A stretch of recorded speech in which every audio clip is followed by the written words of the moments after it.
Welcome to Spectrum Perspectives, real talk with parents, professionals, and autism advocates, with your host, Cindy Gellermini. Hi, everybody. This is Cindy with a very different episode of Spectrum Perspectives. So for those of you that don't know me, my name is Cindy Gellermini. I live in New Jersey. My son, Robbie, had severe autism. I used to say he was nonverbal. Now I'm going to say he's non-speaking. He passed away from a seizure in 2017 in his sleep. After that, I wrote a children's book series about a little penguin with autism, which led to being on the Today Show and then being on podcasts. And then I turned my YouTube channel into a podcast. I've been learning as I go along. You can, if you watch my videos in succession, you can see all the things that I have been learning. And the reason that I'm doing this video is because I'm doing a series of interviews right now about spelling to communicate, the speller's method, rapid prompting method. And I've come to learn that some things are considered controversial, and there's things that people that I'm interviewing cannot say because they're afraid of losing their licensing. I am not a speech language pathologist. I'm not an SLP. I'm not an OT. I'm not a doctor. I have no certifications. I have nothing to lose. The only thing that I can lose is YouTube could potentially take my channel down if I use the V word. And that's another thing that I want to sort of expose to people. Ever since 2020 and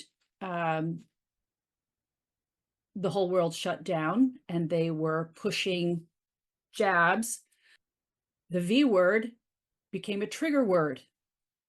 And due to censorship by those that own social media, you're not allowed to use those words. And because I used it repeatedly on my Facebook page, my personal Facebook page was taken down along with my business page and my autism page, and I lost thousands of viewers. About 8 or 9 years ago, I mentioned the V word long before the virus ever existed, but the bots went back and found the V word in one of my videos and took my video down. So I opposed it, and I told them, it had nothing to do with why they were censoring. I think I got the video back. I had to mute the word out of it for it to go back up. But because of this, I don't want to lose my YouTube channel. So we sort of skirt around the issue and we call it inoculations instead. I just want to let my viewers know what's really going on behind the scenes. Now, speaking of the V word, the reason that I mentioned it 8, 9 years ago was because I was convinced that it had nothing to do with the cause of autism. Because when my son was born, he had a couple physical things that were wrong. His ears were scrunched up. He needed hypospadias surgery, little things like that needed to be fixed. So I was convinced this is genetic. This is something that happened in utero. He was born this way. Okay. That is not to say, though, that I was never going to discount what other parents believed. I just said, for me, I don't think it was the cause. Okay. When I started doing these podcast interviews, and I'm letting you in on something, the reason that I go all the way back to the beginning and I ask them, tell me about the pregnancy, the labor, the delivery, etc. When did you find out that they had autism? Is I want to hear if they bring up the V word. Do they think that this could have been the cause of their kid's autism? And I'm really, really surprised at how many times I'm hearing the same story over and over and over again. Okay, so I've really changed my outlook on the subject. I still believe that it's bigger than that. I think there's a bigger environmental cause of what's going on. There's a lot more going on. I think it has to do with, you can call me a conspiracy theorist, I really don't care. There's changes in our environment. There's chemicals and hormones and, genetically modified everything. There's plastics, there's metals, there's, so many things going on in our environment that are predisposing these kids to all kinds of things, beyond autism. Like we mentioned, the, allergies, diabetes, all kinds of things that kids have now that never existed before, never existed years ago. There's definitely something going on, and I'm asking questions. And again, there's a lot I can't say because I don't want to lose my channel, right? But I'm trying to dig in a little bit. I'm trying to dig in. So if you've been following along my podcast, I'm learning as I go, and I'm having like big aha moments, jaw-dropping moments of things that these parents have learned that are blowing my mind. And I wish that I was more of a researcher. I'm not a researcher. I wish that I had done more research when Robbie was younger, because what these parents have learned is just mind-blowing to me. This is the way I learn, from having conversations and listening to them and hearing what they have to say. So I hope you're learning as much as I am as we go along. Now, let's talk about spelling, okay? This past year, my son was getting his master's degree. And since I had done several episodes about rapid prompting method and how much it helped some of my parents, I've become really focused on this method because honestly, I see it as a miracle. I mean, I wish I knew about this 15, 20 years ago, because then maybe my son would have been able to communicate with me. And I would love to have known what he said. So I told my son when he was getting his master's, why don't you write a paper on RPM? Well, the first thing he did was Google it, and he found a whole bunch of controversy on it and said, Mom, I can't talk about that. So what I've learned is that ASHA is the American Speech Language Hearing Association. They are really responsible for putting out the negative press about it. And so I want to explain a few things. Facilitated communication was the original method of tapping a letterboard. And what they did was they prompted the people to touch the board. For those of you that don't know, I mean, they use physical prompting in Robbie's school all the time. Anytime he learned a new task, they used physical prompting until he learned how to do the task, and you could do it independently. Okay, so physical prompting is nothing new to me. Okay, eventually you back off of the physical prompting and they learn how to do it themselves. Okay, but I want to read to you what ASHA has put out. Okay, I printed this out, what was online. Okay. In 2018, following an exhaustive review by ASHA, RPM was found to lack supporting scientific evidence and to be potentially harmful in its similarities to the long discredited technique known as facilitated communication, or FC. Okay, so FC came out first, then SOMA came up with rapid prompting method, RPM, which she did with her son, and then she began to share it with other people. Very educational based. Her goal was to get him into college, and and he did. That's where it went. After RPM, Elizabeth Vossler expanded on it and created S2C, spelling to communicate. Okay. So all three of these methods are being lumped together by ASHA. All right. Just so you understand where we're going with this. Okay. All right. So it's harmful in its similarities to the long discredited technique known as facilitated communication. They said that the people working with them were doing the spelling, not the actual client, not the actual speller. Okay.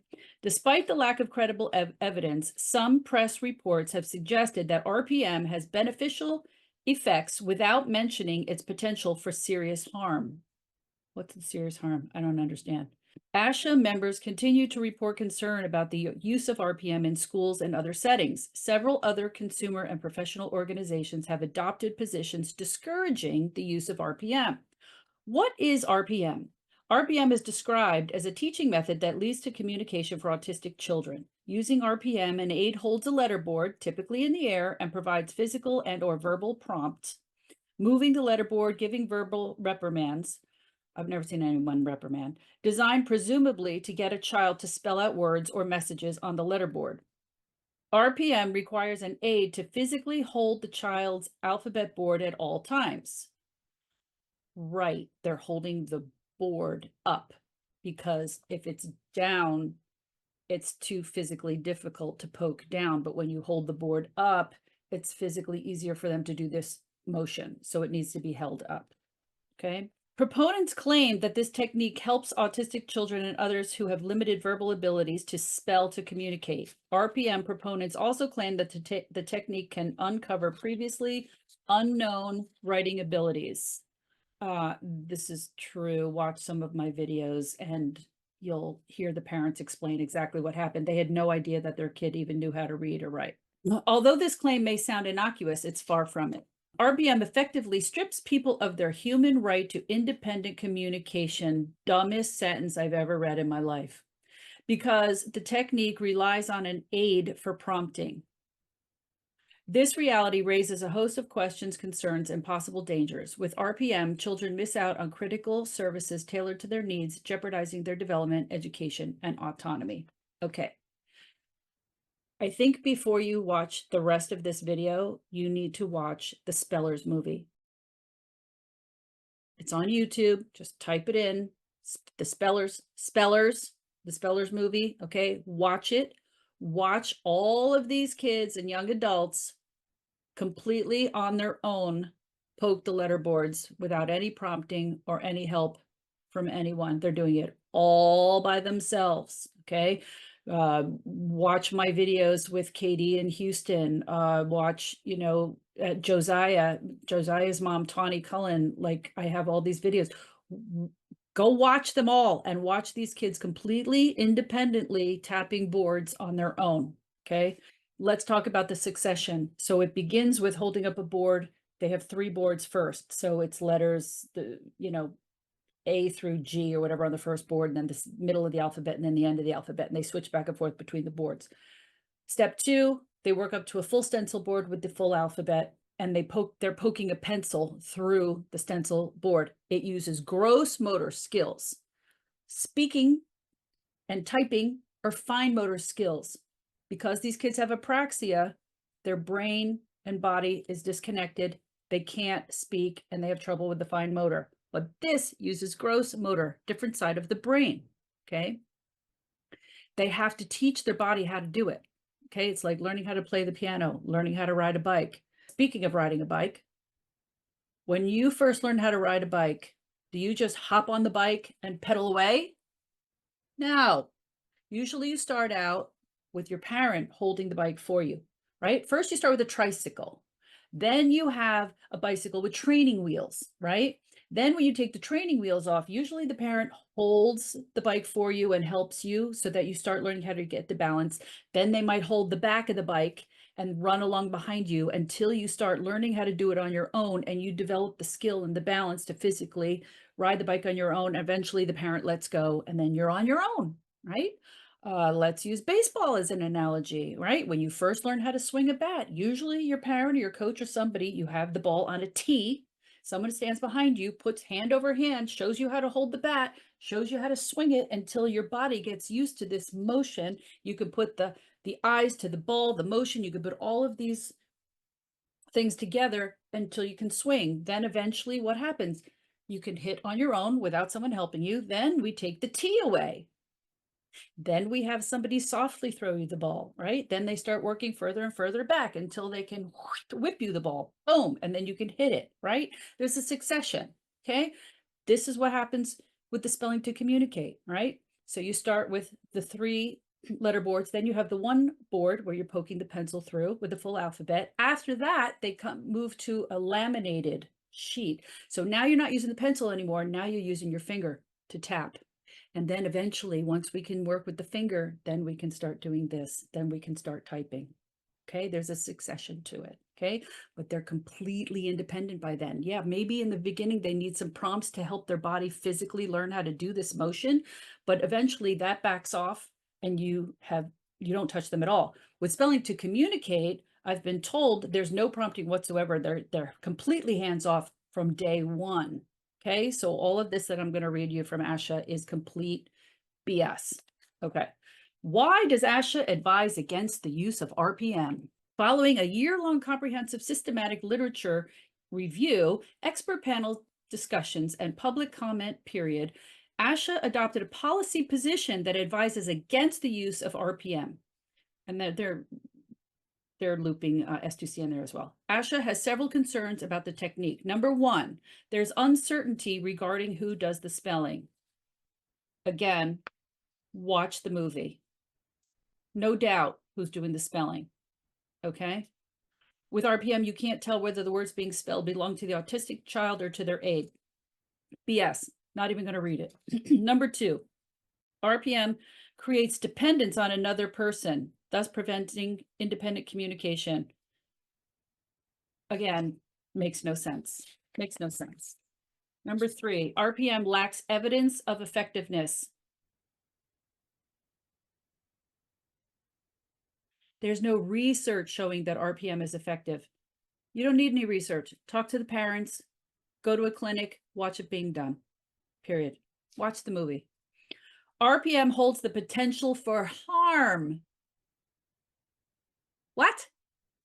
Children and their families can incur serious harm from the use of RPM.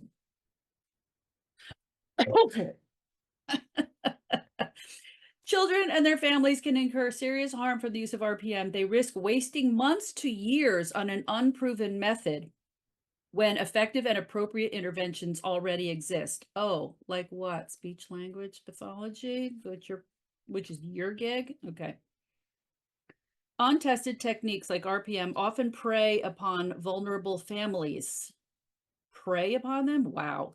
Families also risk losing money and time, which may already be scarce, that cannot be retrieved. Parents are often asked to travel long distances to attend expensive workshops to learn the technique. They're really reaching. Okay, number five, RPM is similar to a discredited and dangerous technique called facilitated communication. Yeah, and there you go. Okay. When is the use of a letterboard appropriate? Right. They want you to use augmentative and alternative communication, which is an AAC device, which is what? Typing. And what did I say? It's fine motor. They can't do the fine motor. They have apraxia. Doesn't work. Doesn't work on their bodies. Okay. So they're completely disregarding the fact that it takes gross motor skills. All of this is nonsense. Complete nonsense. Now, I just read this book, Underestimated, by JB Handley, okay, and his son Jamie, who, guess what? Jameson is a non-speaking autistic young adult who now communicates. He's worked up all the way to the point of he can type now, okay, starting with S2C, all right? And this whole book is about their journey of him learning about S2C from Honey Rinicella, who I interviewed. Okay, then they went and flew to Virginia and learned S2C with Elizabeth Vossler, another one that I've interviewed. Okay, and in the back of the book, he has a chapter addressing this. Okay, and I'm going to read you out of the book. Yes, S2C has controversy attached to it. In the simplest terms, there are people and organizations who assert that the words coming out of the letterboard do not belong to the spellers, but rather to their communication partners. The people who make these assertions have positive intentions. They don't want non-speakers to be exploited. I understand that. And there's also a legacy of something known as facilitated communication, where instructors were ultimately shown to be the ones generating words on behalf of people with communication disabilities. I'm watching an old video on YouTube, and it shows a severely disabled man in a wheelchair, and it does look like they are moving his arm for him. The respected and influential organization, ASHA, is the governing and certifying body for all speech language pathologists. They maintain a position statement about FC, and their position is crystal clear. And then he quotes what I just read to you, okay? Now, you have to get a certification with ASHA. I don't think you have to have it to be, you have a college degree to be a speech therapist, but they still all belong to ASHA. And so they're not going to bring up any of this because they don't want to lose their accreditations with ASHA. Okay. So like I said, I have nothing to lose, so I can just come out and say it. All right. He says, He read the definition, which I just read to you, and I think about my time with Jamie on the letterboard. I've never touched Jamie in any way when he's spelling, and I certainly don't physically support any of his movement. So, at least according to ASHA's official statement, S2C does not meet the definition of FC, facilitated communication, which is how things were until 2018, when ASHA issued a follow-up statement to specifically address S2C in that it also uses a letterboard and the communication device known as RPM. And here's what they said. All right, this is probably what I just read to you, but this is their revised statement. It's the position of the American Speech and Language Hearing Association that use of the rapid prompting method, RPM, is not recommended because of prompt dependency and the lack of scientific validity. Furthermore, information obtained through the use of RPM should not be assumed to be the communication of the person with a disability. That's the statement. Okay, so he says, ASHA's words here are a little more circumspect. They don't condemn RPM. They say it's not recommended. Don't assume the words coming out of the board during RPM sessions are from the non-speaker, they advise. While this language is milder than the condemnation that it offers for FC, it's still concerning for any speech language pathologist or parent who might be considering a letterboard-based communication method.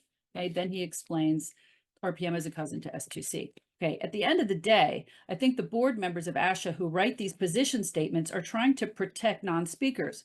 I get that, right? But this is not like snake oil salesman. I mean, come on, that's what they're treating it like, and it's ridiculous. Still, the ASHA statement is deeply harmful to not only RPM, but also S2C, and I therefore hold the ASHA board who wrote the statement to a very high standard. As a governing body, ASHA can quite literally impede the spread and acceptance of S2C, and I have seen the direct impact of their statement in Jamie's school. His school refused to use it, right? And I know of other people, the same thing, because the first thing people do is Google and look this up, and they see ASHA's statement and they immediately write it off. And I'm telling you, don't do that. Look past it and watch the Spellers movie at least, okay, to see the kids actually physically using the method with nobody touching them, nobody's prompting them, they're doing it completely on their own, all right? So guess what? Yeah, Jamie's dad flew him from California to Virginia, and they paid Elizabeth Vosler for 4 sessions, and now they have a miracle, and the kid can communicate every single day all his wants and needs, which is what every parent of a non-speaking kid wants. Because I could tell you for myself, I was guessing all the time. I was trying to be a mind reader for Robbie, and I wish I knew about this 20 years ago. This is what's killing me. This is why I'm so passionate about this. Oh, despite the fact that Jamie was the single greatest communication miracle the school had ever seen, they wanted nothing to do with Jamie. When you're a professional in a vocation that requires certification, this is his SLP in his school. When you're a professional in a vocation that requires certification, the governing body looms large and can cause you to behave in a way that would otherwise appear irrational. The SLP wouldn't work with his son because he went and learned S2C. The worst thing about the ASHA statement about RPM and by association S2C is that it's simply dead wrong. And proving that it's dead wrong is very easy. For some non-speakers who begin their communication journey on the letterboard, it ends on a keyboard where they type independently. Oftentimes, this transition takes years because, as previously discussed, the fine motor skills required to keyboard are extremely taxing for many non-speakers. But some get there, and really, that's all you need to disprove ASHA. You just need to hear from them. No one can deny that someone typing independently on a keyboard is communicating their own thoughts. And if they say, "It was me on the letterboard too," well, then ASHA looks downright silly. Luckily for all of us, they spoke up en masse after ASHA issued its position statement about RPM. In fact, the extraordinary Ido Kedar, who wrote the book, I think it's Ido in Autism Land, he spoke up in an op-ed in the Wall Street Journal, where he says the rapid prompting method liberated him. And then he takes dead aim at ASHA, and it said, yet the professional organization of the speech language pathologist has denounced RPM. The American, ASHA claims RPM has not yet been validated by testing, asserting there is no evidence that messages produced using RPM reflect the communication of the person with the disability. Whatever, it's the same thing over and over again. It's the same thing over and over again. And it's just firing me up. Okay. I hear mumbles that ASHA and the governing body of ABA, oh, here we go. The governing bodies of ABA, the behavior and the BCBAs are very aligned, and things like RPM and S2C don't just threaten their business, they threaten the very foundations of what they believe and teach others. Okay, so here you go. Here's the bottom line. The S2C and RPM are threatening the business of the SLPs that work with autistic kids. Apparently, this is what JB's saying. Really, what people are comparing this to, this miracle of communication, is Braille. And in the beginning, Braille was not accepted. Okay, now it is. Now it's just like accepted worldwide. This is how blind people communicate. Okay, they use Braille. In the beginning, ABA therapy was not accepted. Okay, and it was a fight to get ABA to be accepted and for insurance companies to pay for it. Now they pay for it. Now it's exploded. Okay, it's a huge business. It's a very big business.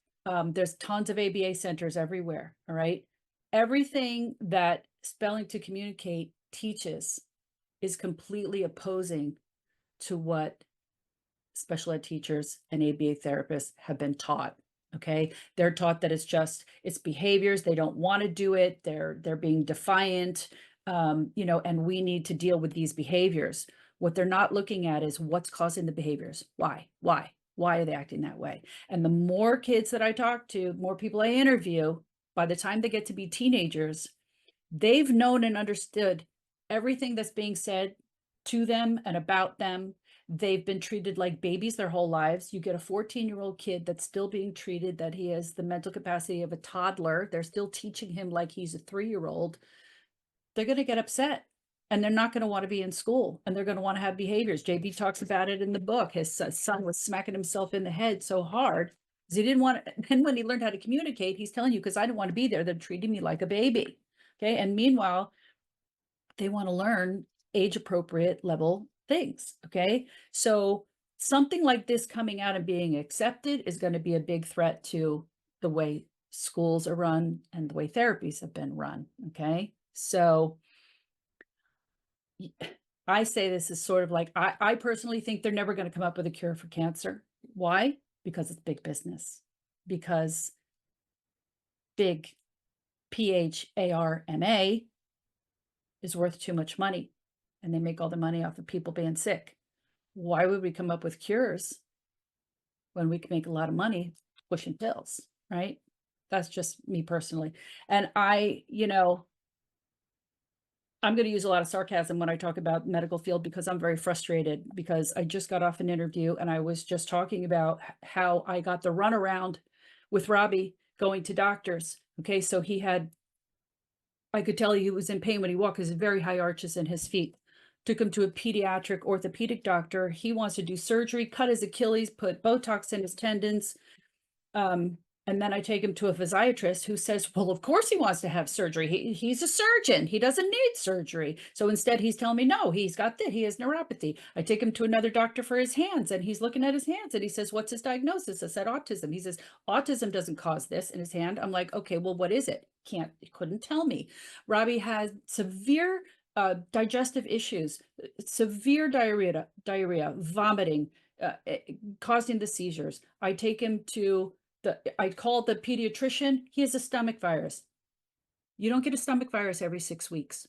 Throwing up to the point where it was like he had food poisoning, okay, where there was nothing left but green stomach bile coming out of his stomach. His body was violently trying to get rid of what was in his body. I had to beg to go see a GI doctor. I go to see her, nothing, can't find anything wrong, has no idea.